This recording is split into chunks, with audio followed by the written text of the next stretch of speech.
who've never been to Connecticut, or those who are in Connecticut, believe it or not, there are sporting arenas in Connecticut. There are professional teams in Connecticut. There are professional events in Connecticut, and so my question is, Dave, there's a couple of names that are pretty obvious.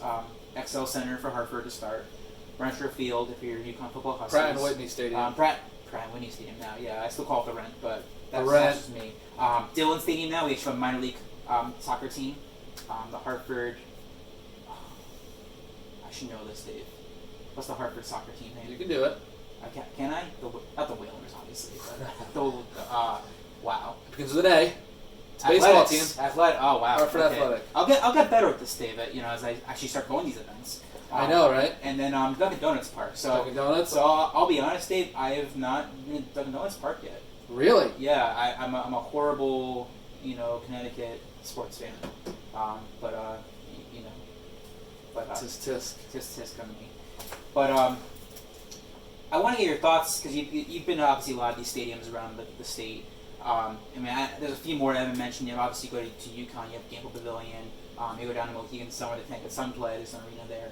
Do you have a favorite sporting arena in Connecticut that's just like your go-to place to watch a sporting event?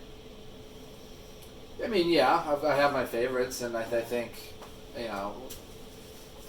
But you won't pick one though, because you just have your favorite. No, I mean, I have them. I like each one almost individually. Like, it's kind of interesting from the perspective of I enjoy Gamble over XL, just because I've experienced more. Especially if you're a UConn Husky, and you've been to watch intimate UConn games on campus where the students play, and where they play the majority of their home games. They obviously play in Hartford for a few, but just there's not as much of an emotional connection. It feels like to at least UConn, and it felt like XL was more destined for a professional team, which never developed once the Whalers left. So it just kind of felt like a forced venue rather than a true connected to the state or to the school. So, I mean, and I've camped out for games at Gamble, so just like my emotional connection there, and also to the Rent, to the Rentschler Field for UConn. Not so much because of, UConn football, which that's another conversation. Yes. But, I've just enjoyed over the years going to games and tailgating with friends, and typically that's end of summer, early fall, which is some of my overall, I enjoy that weather the most.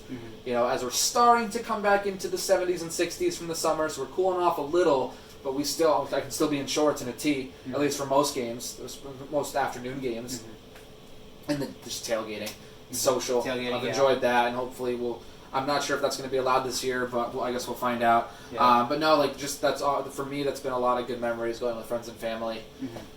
So just from that emotional tie, not necessarily the result of said game, but going to UConn football games at least 5, 10, 12 years ago, once they kind of made the transition away from Memorial Field, those first few years were fun.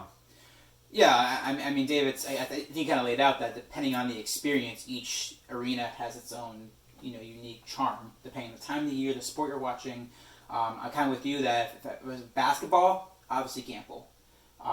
If it's hockey, I would actually go XL Center. And XL Center we know needs a lot of improvements, but we did watch the UConn men's hockey team 2019, and those are fun games. Yeah, absolutely. The arena fills up pretty decently for a Division I hockey game. Yep. But a lot of people come out to watch them.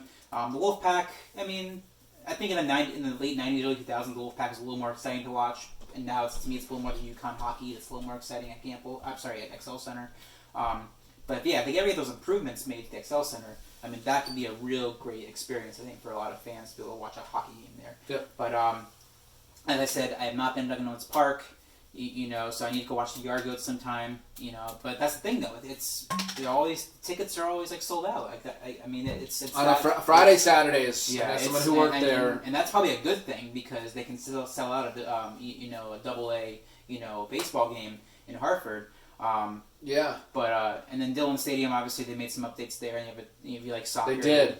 And I'll be going to some games. They start in April. So if you're just a general sports fan, you don't have to be a real fan, but if you're just a general sports fan, and you want to come to Connecticut, we definitely have some great options to watch some sporting events. And like I said, as our restrictions pull back more, and you can start going to some of these sporting events. These are some of the places. But I would say if I had to choose right now, I would say probably Gamble is probably the number one place to go watch something.